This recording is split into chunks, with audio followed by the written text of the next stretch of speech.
Throughout the whole NBA's history, there's always been backdoor deals going on during free agency, or just in contract negotiations in general.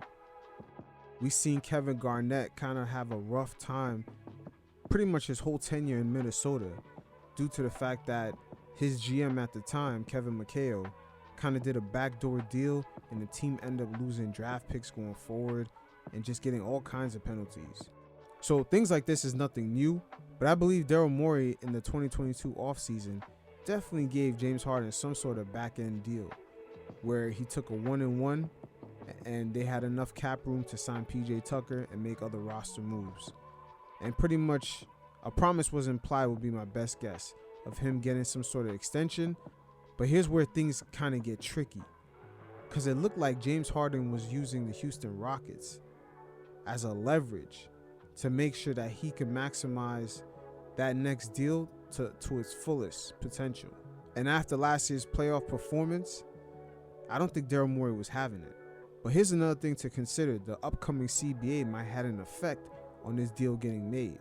Does Daryl Morey want to commit so much of his cap to another player that's really kind of falls short in crunch time? Because it gets real hard to build a team when you have two players on your roster that can make about 35% of the team's cap.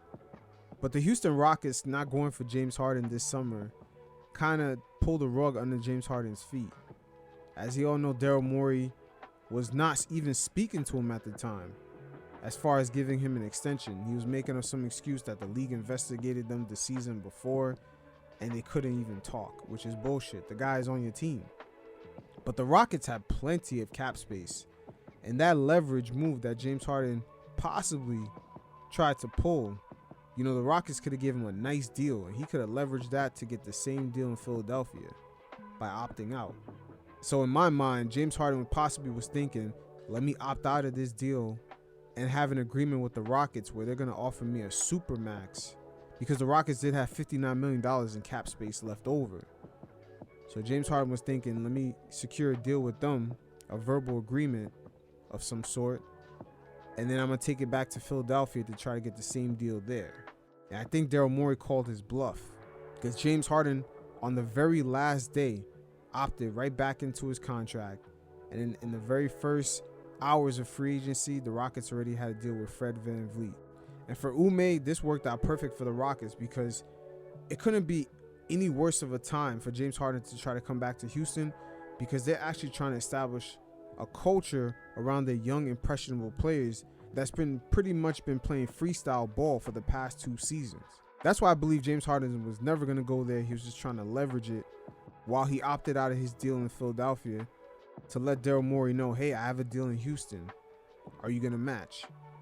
But Ime Udoka, interesting enough, had to come to his defense because, of course, the media is going to push narratives that he didn't want James Harden. And he had to actually speak on it. And we're going to hear from ChatGPT. Nothing against James, Udoka told ESPN, but Fred is just a better fit. I coached James in Brooklyn. He's one of the smartest players I've ever been around. The words Ime doesn't want James never came out of my mouth. It was, let's look at the best fit. If we want Jalen and the young guys to take the next steps, we need them to have the ball. As for me saying I don't want James, that was never the case. It was about fit. Shout out to the ChatGPT calling him Ime. Oh, we gotta train ChatGPT on how to say the names. But the Houston situation left the 76ers at a weird crossroads, because James Harden doesn't necessarily have the value where they can go in the open market and get 2 draft picks for him, particularly 2 first-round picks. Teams are not going to give that up for James, especially with his large salary. And at the same time, teams are not even going to give up a valuable enough piece that's going to keep the 76ers contenders, which is probably what they want, because we don't know how long Embiid's prime years are left.